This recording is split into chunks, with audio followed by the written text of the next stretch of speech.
नमस्कार, आप देख रहे हैं लाइव हिंदुस्तान। मैं हूं इमरान खान।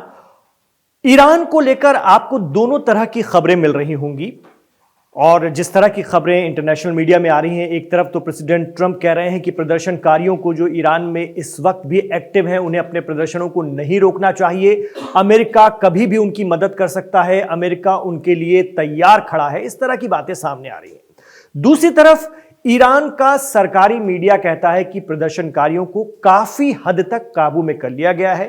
इतना ही नहीं, उनकी मदद करने वालों को या एक तरह से उनको लीड करने वालों को गिरफ्तार किया गया है, जिनकी तादाद कुछ रिपोर्ट्स 1200 बताती हैं, कुछ रिपोर्ट्स 2000 तक भी बता रही हैं और उनको आगे चलकर सख्त सजा दी जाएगी। इस पर अमेरिका कह रहा है कि किसी भी प्रदर्शनकारी को अगर हाथ लगाया तो हम कार्रवाई कर देंगे, हम ईरान पर हमला बोल देंगे या हम प्रदर्शनकारियों के लिए खुलकर आ जाएंगे।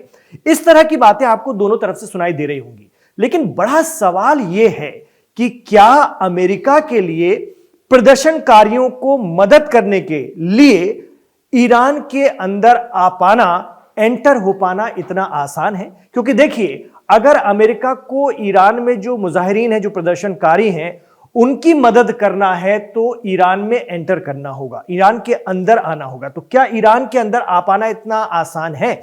इसको समझने की हम लोग कोशिश करेंगे सबसे पहले तो, क्योंकि अभी तक का जो इतिहास रहा है ईरान की, करीब 500 साल की हिस्ट्री, उसमें कभी भी ऐसा नहीं हुआ। आप चेक कर लीजिएगा, आप गूगल कर लीजिएगा, कभी भी ऐसा नहीं हुआ कि कोई बाहरी ताकत ईरान की सरहद के अंदर घुस जाए और घुसने के बाद बाहर निकल पाए।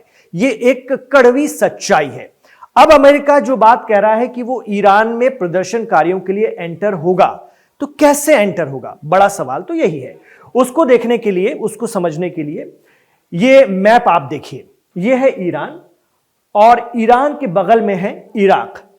हम सभी जानते हैं इराक की सरहद से लगा हुआ है ईरान और ईरान की सरहद से लगा हुआ है इराक। इसके अलावा 7 से 8 देश और हैं जो ईरान के साथ अपनी बॉर्डर, अपनी सरहदों को शेयर करते हैं, लेकिन सबसे करीबी है इराक। और वो इसलिए भी अहम है क्योंकि वो अमेरिका के लिए बहुत अहम है, क्योंकि इराक के अंदर ही अमेरिका के सैन्य अड्डे हैं, सैन्य ठिकाने हैं।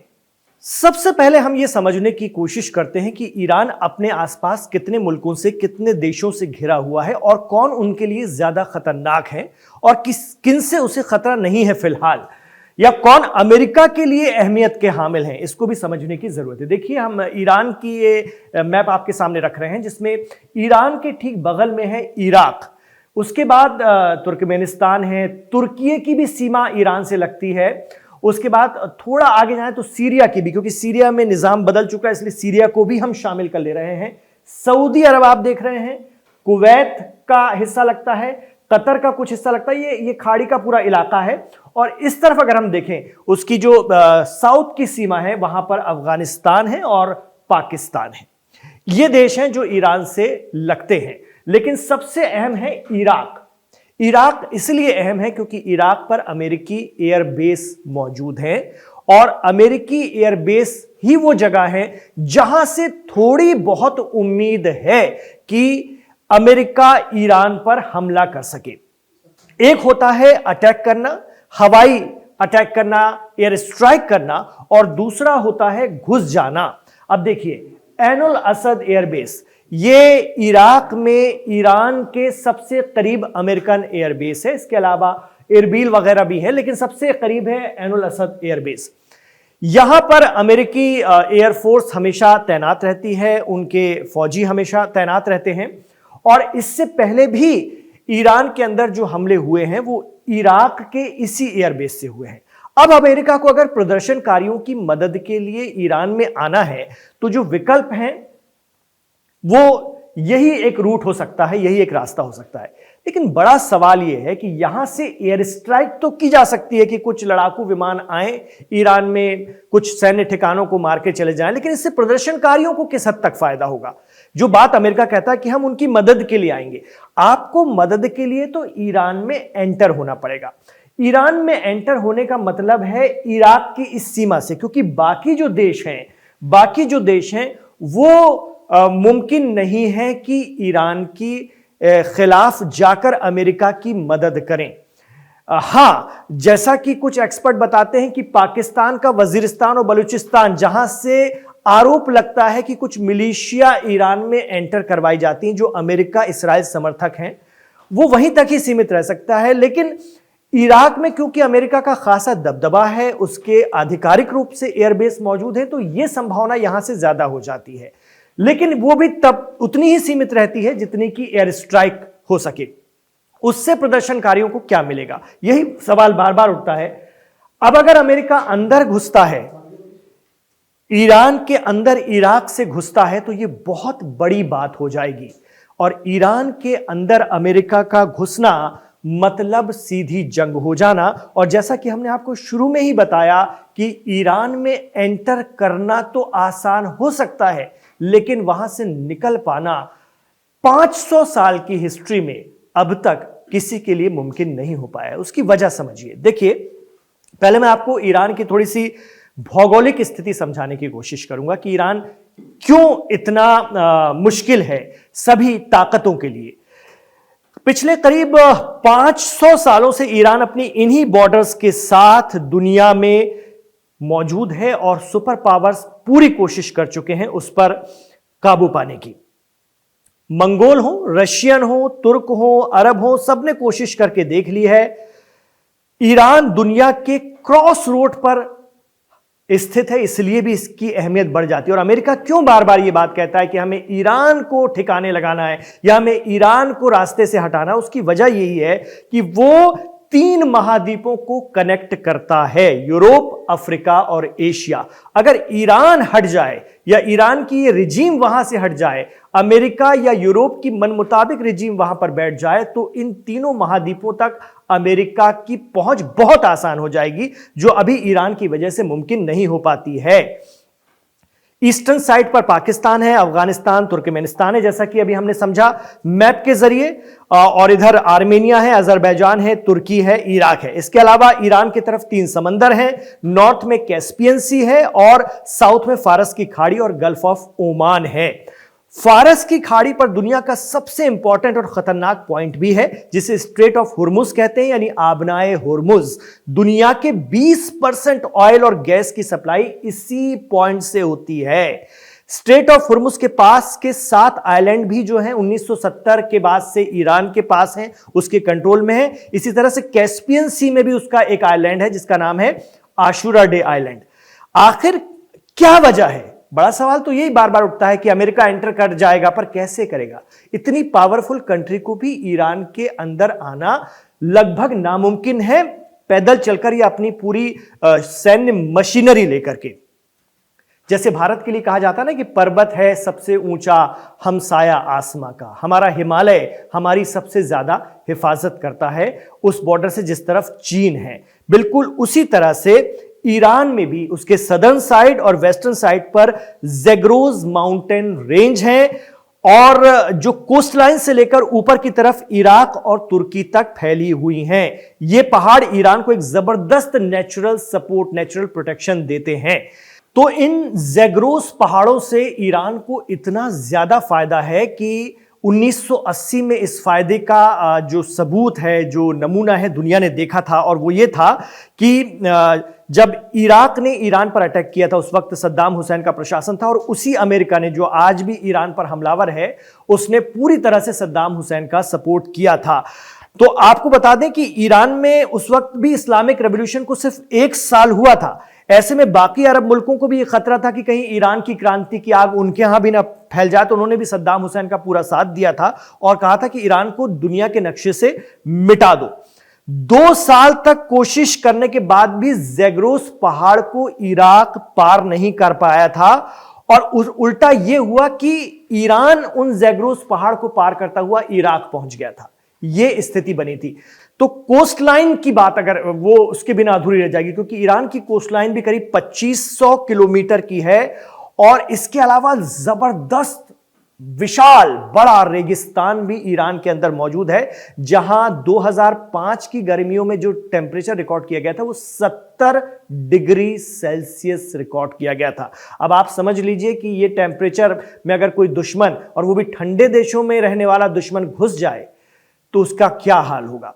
तो ईरान के लिए, ईरान को बहुत मुश्किल है फतह कर पाना। इसके अलावा ईरान की अभी भी जो आइडियोलॉजी है, जिसको हम इस्लामिक रेवोल्यूशन की आइडियोलॉजी कहते हैं, जो वहां के 95% शियाओं पर बेस्ड है, उस इस्लामिक आइडियोलॉजी से पार पा सकना अभी भी किसी भी बाहरी मुल्क के लिए, खासतौर से पश्चिम के लिए, वेस्ट के लिए, और सीधे तौर पर कहें तो अमेरिका और इसराइल के लिए बहुत मुश्किल है।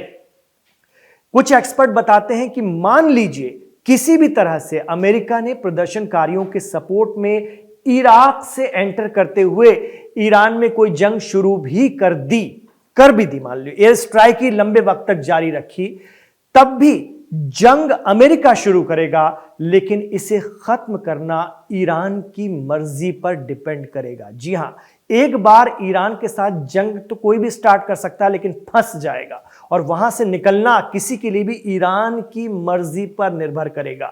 यह अमेरिका अच्छी तरह से जानता है। यही वजह है कि वो आपने देखा होगा प्रेसिडेंट ट्रंप के जो बयानात आते हैं, एक रात बयान आता है कि हमारी फोर्स रेडी हैं, हम निकल पड़े हैं, और ऐसा लगता है कि कल सुबह कोई हमला हमें देखने के लिए ईरान में मिलेगा, लेकिन ये सब सोशल मीडिया पर आ रहे हैं उनके बयान हैं, और फिर कहा जाता है कि नहीं, अभी हम रुकेंगे तो हम अभी दूसरे तरीके से ईरान से निपटेंगे, तो ईरान की जो लोग मदद कर रहे हैं या जो ईरान से व्यापार कर रहे हैं, कारोबार कर रहे हैं, उन पर हम टैरिफ बढ़ा रहे हैं। इस तरह की बातें सामने आने लगती हैं। उसकी वजह यह है कि अमेरिकी एजेंसियां भी बार बार ये रिपोर्ट कर रही हैं सरकार को कि ईरान पर हमला करना मतलब मिडिल ईस्ट में मौजूद अमेरिका के एयर बेसेस का खात्मा। जी हां, ये एकदम कड़वी सच्चाई है। और अमेरिका के जितने भी एयरबेस हैं, कतर में हैं, सऊदी में हैं, जॉर्डन में हैं, और भी अरब देशों में हैं आसपास के, वहां से अमेरिका का साजो सामान उठ जाना, और अमेरिका ये कतई नहीं चाहेगा, क्योंकि ईरान में इतनी काबिलियत है कि वो ऐसा कर सकता है। अगर कुछ लोग ईरान की तुलना वेनेजुएला से कर रहे हैं, जैसा अमेरिका ने वेनेजुएला में कर दिया और प्रेसिडेंट को उठाकर ले गया सपरिवार, वैसा ईरान में हो जाएगा, तो ये फिलहाल अमेरिका भी जानता है कि मुश्किल है या नामुमकिन है, क्योंकि वो सारे एयर डिफेंस सिस्टम इस वक्त अमेरिका लगाने की कोशिश कर रहा है उन अरब देशों में मौजूद एयर बेसिस पर अपने, जो ईरान को रोक सके। उसकी उन तैयारियों के लिए अमेरिकन एजेंसियां ही सरकार को कह रही हैं कि कुछ हफ्तों का, कुछ महीनों का वक्त चाहिए। इसलिए तत्काल ईरान पर अटैक कर पाना इराक से भी अमेरिका के लिए मुश्किल है।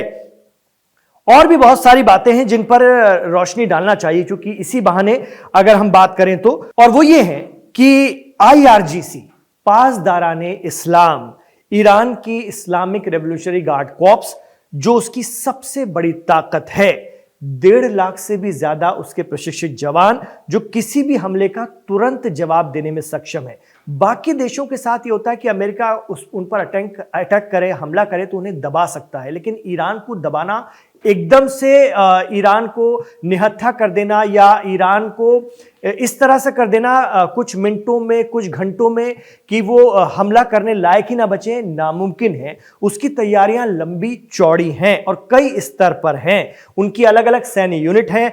IRGC तो सिर्फ एक सेना मात्र है, उसके अलावा उनकी IRGC की अपनी एयरफोर्स है, उनकी नेवी है, मिसाइल यूनिट है, साइबर आर्मी भी है, इसके अलावा रेगुलर फोर्स भी है ईरान की अपनी, जो ईरान मिलिट्री है। तो 2 भागों में बटी हुई है वहां पर, जो अमेरिका के लिए बहुत बड़ा चैलेंज है।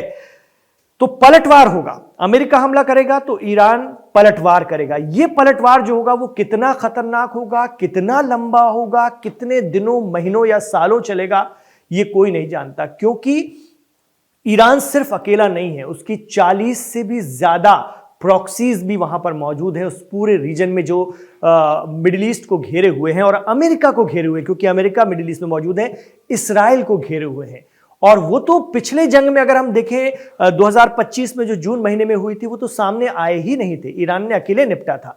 जब वो सामने आएंगे तो क्या हाल होगा। एक वीडियो सोशल मीडिया पर गश्त कर रहा है जिसमें हसदुश शाबी, जो पॉपुलर मोबिलाइजेशन फोर्स है, जो इसी इराक में मौजूद है, ईरान की सबसे बड़ी प्रॉक्सी, हिजबुल्ला के अलावा भी, वो भी एंटर हो गई है ईरान के अंदर में। आप सोचिए तैयारियां दूसरी तरफ से भी कितनी मजबूत हैं। तो ईरान से, इराक से ईरान, वो तो एंटर करवाई जा सकती हैं क्योंकि बड़ी बॉर्डर है, लंबी बॉर्डर है। तो क्या उसी तरह पैदल चल के, जैसे हसदुश शाबी एंटर हुआ है, अमेरिका एंटर हो सकता है? यह बहुत मुश्किल बात होगी। उसकी वजह हमने बताई, वो भौगोलिक स्थिति। अगर ईरान न चाहे तो वहां पर किसी दुश्मन का पैदल एंटर हो पाना अपने टैंकों के साथ, अपनी और यूनिट्स के साथ लगभग नामुमकिन है फिलहाल। और यही वजह है कि इमाम खुमैनी जब सत्ता में आए थे, इस्लामिक रिवॉल्यूशन जब सत्ता में आया था, तो उन्होंने अमेरिका और इस्राएल को अपना नंबर 1 दुश्मन बताया था, सिर्फ हवा में नहीं बल्कि पूरी तैयारी के साथ। और उन्होंने कहा था कि मस्जिद अक्सा के लिए हम अपने, उसकी आज़ादी के लिए हम जंग का ऐलान करते हैं। तो जंग आज से नहीं चल रही है, अमेरिका और इस्राएल के साथ जंग ईरान की लगभग 50 सालों से चल रही है। और मस्जिद अक्सा की आज़ादी यानी फिलिस्तीन की लड़ाई, ये बात ईरान की फॉरेन पॉलिसी का हिस्सा बनाया इसलिए गया है कि ईरान इतना सक्षम है कि वो 2 बड़ी ताकतों से निपट सकता है। जब कोई देश किसी मुद्दे को लेकर के इंटरनेशनल सतह पर खड़ा हुआ है और पिछले 50 सालों से खड़ा हुआ है, बजिद है, तो इसका मतलब है उसके पीछे उसके पास कुछ ना कुछ तो ऐसा होगा कि वो लंबी लड़ाई लड़ सकता हो। यही वजह है कि ईरान आज भी मौजूद है। तो हमने आपको भौगोलिक स्थिति, सीमाई सरहदी स्थिति बताने की कोशिश की और समझाने की कोशिश की कि कितना मुश्किल है ईरान में एंटर करना, और अगर एंटर कर गए तो फिर बाहर निकलना। ये जंग इतनी आसान नहीं है। यही वजह है कि बातचीत तक, सिर्फ बयानों तक ही चीजें अभी महदूद हैं। आगे कोई नहीं जानता कि क्या हो। अमेरिका बड़ी ताकत है, वो किस तरह से ईरान में एंटर होता है ये देखना दिलचस्प रहेगा। इस पर हमारी नजर बनी रहेगी। आपको ये वीडियो कैसा लगा हमें कमेंट बॉक्स पर जरूर बताइएगा। हम फिर हाजिर होंगे आपको ताजा अपडेट लेकर के। ईरान को लेकर जो कुछ भी हो रहा है उस पर लाइव हिंदुस्तान की नजर बनी हुई है।